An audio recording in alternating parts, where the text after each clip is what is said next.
Good morning, ladies, and one gentleman. Okay, guys, let me just explain to you how this works. I know I work for Harvard. It's a very prestigious institution, but I also grew up in the Black church in America. So that means when I talk to you, you kind of have to talk back to me. So, good morning. Molweni. Okay, guys, really, I expect a better response by the end, just saying. First of all, let me just say it's really good to be here. I flew down from Joburg last night. I want to say and lodge an official complaint. I am appalled at the weather. I mean, happy for the rain, but people, it is freezing here. But I was a little bit worried, to be honest, when I got up this morning because, I literally just came from the hotel across the road, and even that was a bit of a schlep. I was like, nobody's going to come. We're going to be here by ourselves. But instead, it's all of these beautiful, bright, gorgeous women. So thank you for taking time out of your lives to be here with us this morning. I think every other woman I've spoken to talked about the fact that she had to call her husband or her partner to somehow be certain that the kids did not go to bed. I think, what was it you said, Pippa? They didn't go to school with a bar wine and Coca-Cola in their lunchbox. So I thank you for making that sacrifice and being here. But in all seriousness, I think it's really beautiful when women get together. I think it's particularly beautiful when we come together now, around Women's Day, August 9th or August 11th in this case, when we remember and begin to celebrate the legacies of women like Lillian Ngoyi, Helen Josephs, Rahima Musa, and Sophie Williams de Bruin, and the 20,000 other women who marched on the Union buildings in 1956. Women who, by any measure, were going beyond, and who, because of their sacrifice and their work, really made it possible for us to come here and to be together today. And so, continuing this theme of going beyond, I thought that this morning I would share some reflections from my own life and my own career with you. And I've entitled these reflections, Say Yes to You. And I thought it was appropriate first, again, because the women of the class of 1956, they said yes to themselves, and they said it in a big way. And when I think about those women, I'm reminded of the fact that when we go beyond our fears, when we go beyond our insecurities and our comfort zones, when as women we say yes, we not only achieve remarkable things in our own lives, we make a tremendous difference in the world, and we inspire others to do the same. But now I'm going to confess, since you all are 300 of my new best friends, and I'm going to tell you that I also chose this title because it was a little bit ironic. No disrespect to our organizers and gracious hosts this morning, but when I was first asked to do this talk, my response was no. Actually, it was more like, oh, hell no, like I said. Grew up in the US. And it wasn't because I didn't want to be here, but does this happen to anyone else? Some great opportunity comes along, and the first thing you think is, oh, I'd love to do that. And then the next thing you think is, wait, who, me? Does this sound familiar to anybody in the room, or am I alone here? Okay, see, this is where you guys can go, amen. I'm technically not a preacher. So this is commonly referred to as the imposter syndrome. It's that feeling that despite your past achievements, despite demonstrating your capabilities time and time and time again, despite all of the people rooting you on, it's this belief that you are simply not supposed to be there, that you do not deserve a space at the boardroom table, on the school governing body, or in my case, at the podium. The reality is that there are many social factors that hold women back and that keep us from achieving our full potential. The patriarchy is real. We heard those stats that both Priya and Joanne were citing. It's real that there are societal things that keep us back. But I think with that said, as women, we've all too often internalized many of these negative messages over the years, so much so that often we are the ones who are actually holding ourselves back. We take ourselves out of the running before the race has even begun. And I think all of us have a different internal script, but from what I've heard from my girlfriends, my sisters, in my coaching practice, the common refrains are, I want to, but what will people think? What if I fail? How will my partner feel? What will people think? Will I be seen as too aggressive? What if I can't? Will I be seen as a bad mother? Will I be seen as unprofessional? Did I mention what will people think? These are the messages that we tend to play over and over and over again. But the good news is that we can go beyond the script. We can go beyond the imposter syndrome, and we can say yes to becoming our full selves and utilizing all of our gifts. The fact that I'm actually here at this podium, despite my previous knee-jerk hell no, is really a testimony to that fact. But what I've learned over the years is that the best antidote to the imposter syndrome is really authenticity. It's living your values to the fullest. It's waking up each day with a willingness to discover and pursue your purpose, to define success for yourself. It's hearing and acknowledging the voice that tells you, hell no, but choosing to ignore it. It's choosing to say yes to yourself. And I'm fortunate that I learned this lesson early in my life and career, the importance of saying yes to myself. But honestly, at the time, I really did not approach the issue with gratitude. I think at the time, I was probably wailing something like, why me, God, why me? Looking back, though, I'm grateful. So a bit of background, because I know my accent, my name, and my location can be a little bit disjointing. As Bongi said, I am Ghanaian American. My dad was studying in the US in the late 70s, and my mom left my older brother in Ghana with my grandparents. I guess they were gonna have like a little extended honeymoon. I guess it was a really good reunion, because next thing you know, I was on the way. So my mom decided to stay in the US to have me. When I was 6 months old, we went back to Ghana, after which time there was promptly a coup d'etat. So she was like, okay, so we're gonna go back over there. And that's really why I grew up in the States. And I think that was interesting to me because I saw how national phenomenon really began to affect people's personal lives. The link between biography and national history, the link between history and what it means in the lives of the quote-unquote average everyday person. And so because of that, when I got to university, I decided to study international relations with a focus on Africa and history. And I graduated in May 2001, a few short months before both the World Trade Tower and the US economy with it came crashing down. And so I could not find a job. And let me tell you guys, I'm not saying this because of my ego. And by the way, I drive a Mini Cooper, so very, very tiny car, not an X5. But I mean, in high school, I was voted most likely to succeed, right? Like, I won the undergraduate prize for international relations. I was special. And then I was unemployed. And guys, it was not cute. I do not come from a wealthy family by any stretch of the imagination. In fact, y'all know what black tax is, right? Yeah, that's my situation. And I had student loans. And to this day, I actually still have student loans. If you want to know the truth, I don't feel bad about that. You guys, you remember a guy by the name of Barack Obama? One of my faves. If it wasn't for Michelle, he would totally be my boo, but I love her more. Anyway, Barack, do you know when he paid off his student loans? He paid off his student loans with the proceeds from his first book. So now I'm like, all I gotta do is write a book, I'll be fine. Anyway, I am digressing. I literally had $0, 0 rand, 0 naira in my bank account. Like, in fact, it was negative in so many zeros, I didn't even know that mess was possible. Like, I was broke as a joke. In fact, it probably, like, being broke as a joke would have been an improvement for my situation. You guys get what I'm saying, right? And for the first time in my life, though, I felt like an out-and-out failure. Like, I just didn't know what to do. And I think the prudent thing that everyone thought I should do was to move back home to Maryland to live with my mom and to find a job there. But do you ever just know that thing that you know and you don't know why you know it, but you know it? Women's intuition? Yeah. I just knew that I needed to stay in the Boston area and to try to figure life out. And that was really my first lesson in saying yes to me.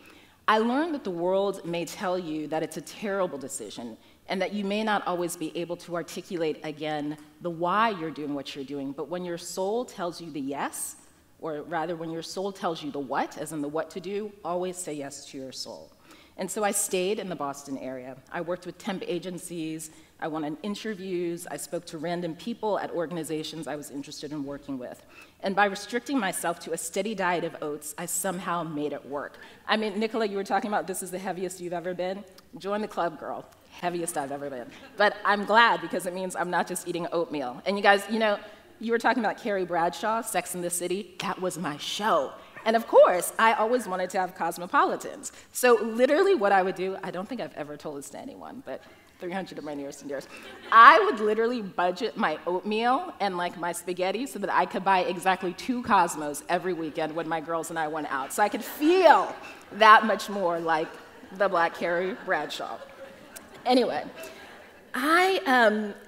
it was, looking back, I'm like, who would have thought? Anyway, during this time, I began temping at an investment firm, and it was an interesting job. They really liked me. I unfortunately loathed them.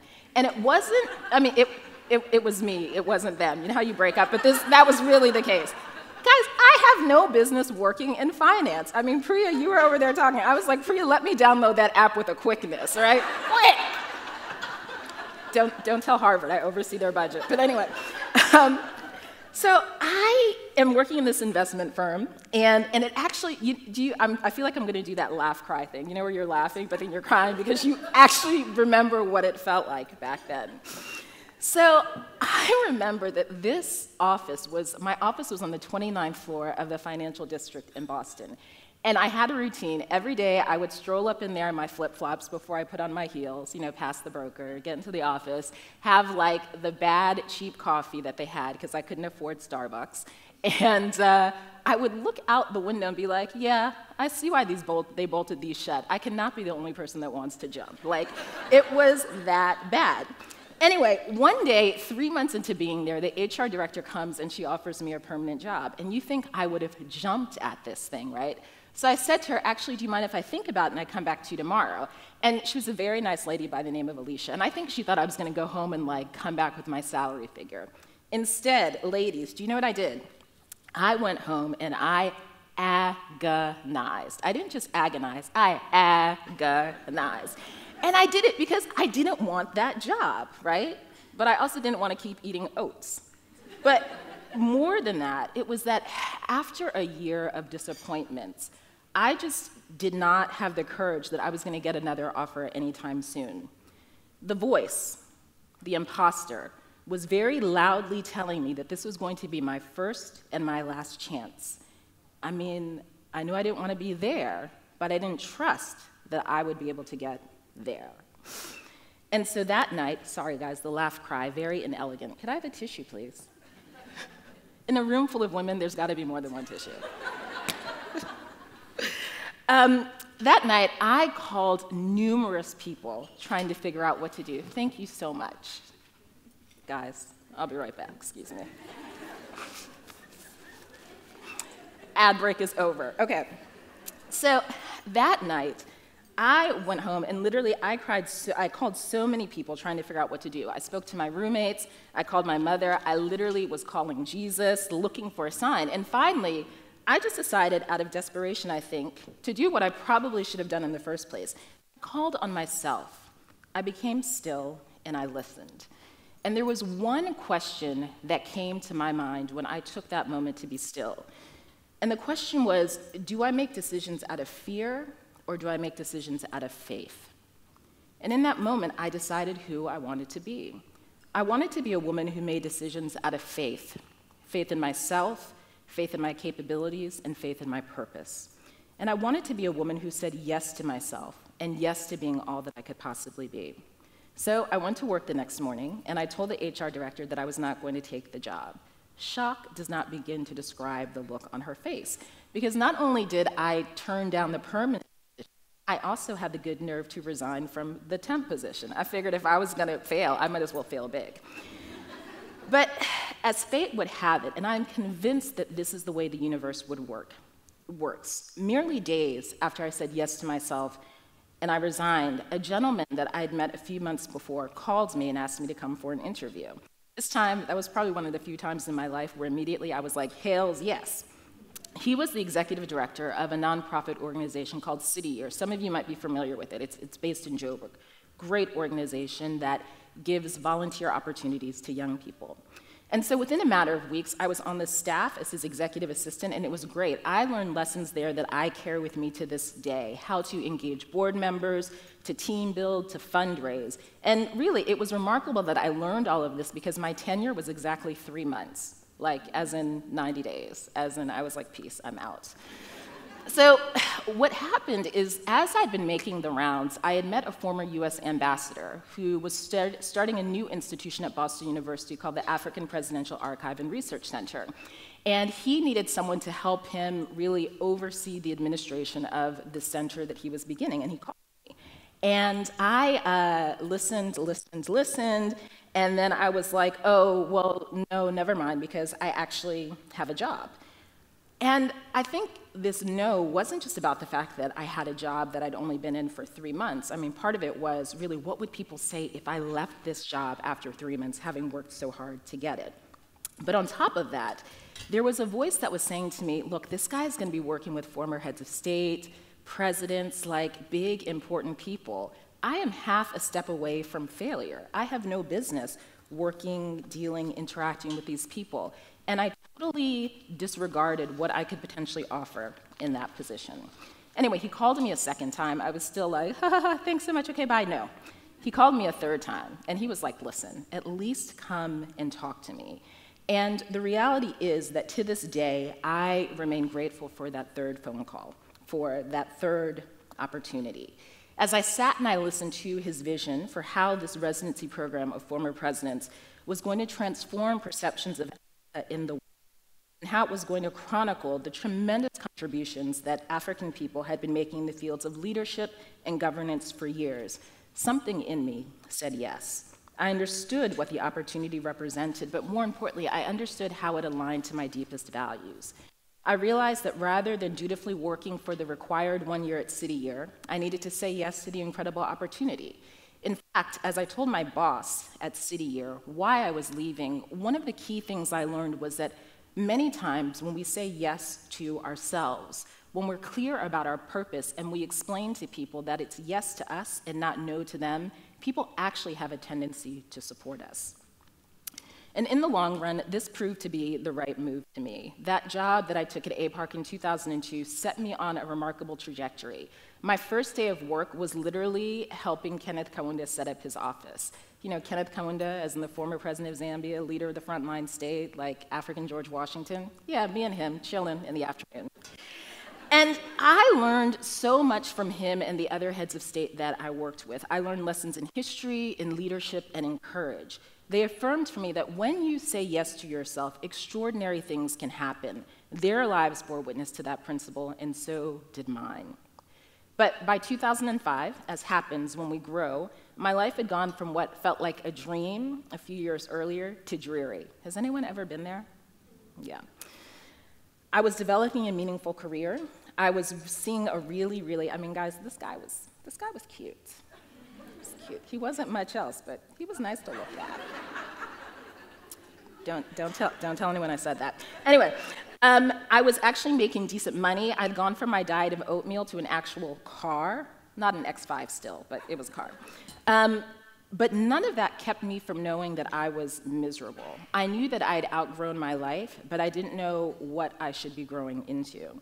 And so it was a snowy day in March 2005. I was telling Nicola earlier that after 8 years in New England, me and the snow, yeah, no, we just don't do that anymore. And I actually wonder if this did not sort of contribute to my epiphany, because I remember digging my car out of the snow in the morning, making it to the office, and I made it a point to get there an hour before everyone else, just so I had time to think and reflect. And I began to ask myself a series of questions.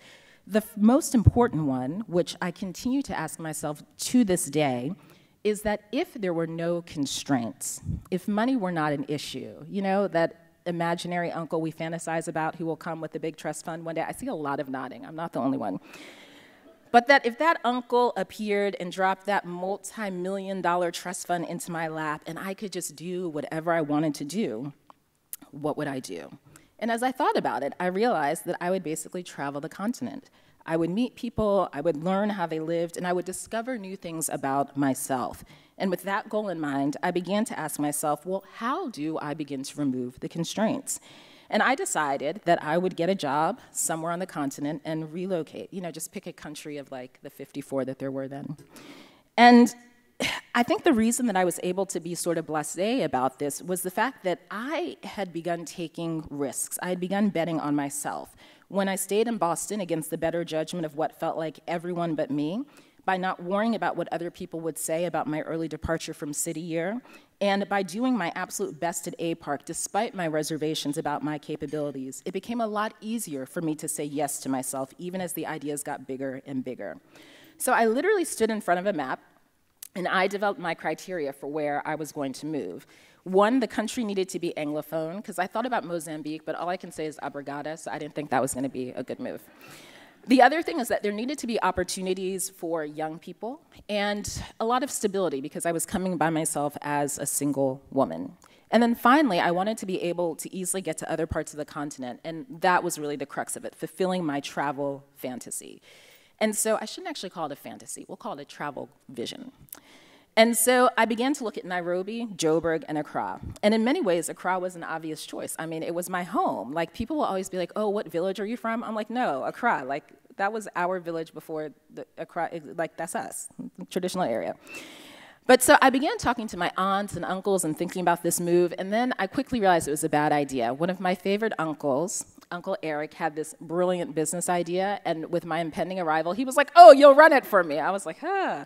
One of my aunts, she also had some very special aspirations for me. They involved marrying the neighbor's son because he was going to be a medical doctor.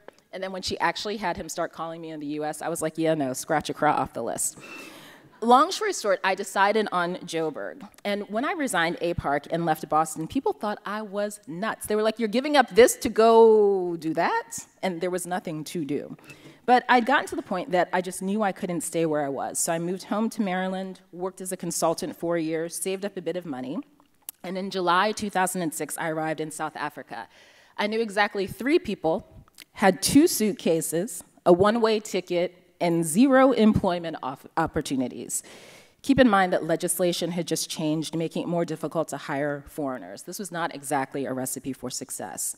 But again, I said yes to myself, and within 3 weeks of being in the country, the universe said yes back. I met the then founder of the Steve Biko Foundation, who asked me to help plan the 30th anniversary commemoration of Biko's death in detention. And surprise, surprise, they wanted to host a program featuring former African heads of state. I was like 1-800-Kenneth Kaunda. Can you come visit me?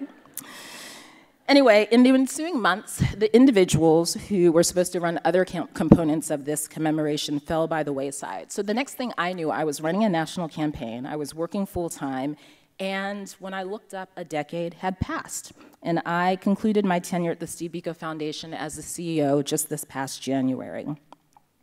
And my departure,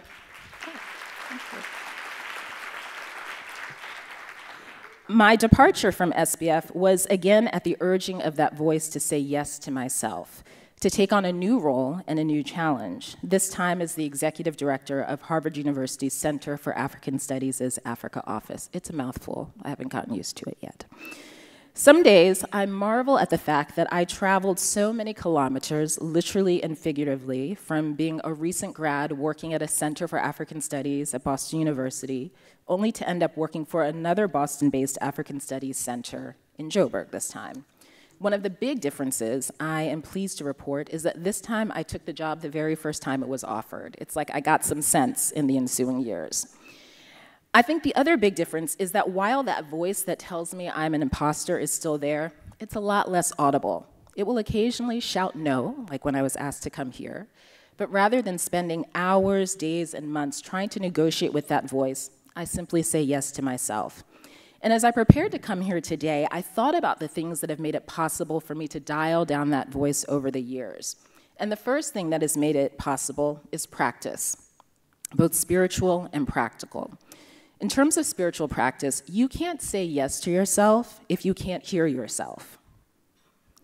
Meditation, prayer, time in nature, exercise, time with your loved ones, whatever it may be for you, we each need a space where our own internal voice, and not the world's voice, not the voice of family, friends, or Facebook, is most audible. That night, when I agonized about whether to take that job in the financial institution, when I sat quietly in my room and learned something about who I wanted to be, that was the beginning of a deeper spiritual practice for me, one that I've learned to cultivate over the years. In addition to spiritual practice, we need practical practice. Use your yes muscle. Like any type of exercise, it'll seem painful at first, but over time, you'll become strong. You may be sitting there thinking to yourself that you have no intention of making a transatlantic move, but let me warn you, once you start saying yes to yourself, you have no idea what will actually begin to happen. But beyond the obvious decisions, there are dozens of daily opportunities we each have to say yes to ourselves. Those boundaries you keep thinking you need to set in some of your relationships, the class or career you've always wanted to pursue, that business you wanted to start, or that special somebody you've always wanted to spend more time with, those are all opportunities. Take the first step, say yes to yourself, do that every day, and I promise you will be amazed at what happens. As I once read somewhere, either you succeed or you learn. Either way, you win. In addition to the physical and spiritual practices of saying yes, build yourself a community. As the very wise meme says, behind every great woman is a group text hyping her up. Ladies, raise your hand if you have a group text. This morning I woke up to like 7 messages. I was like, oh yeah, my tribe, they're there. It's true though, guys, it's true. I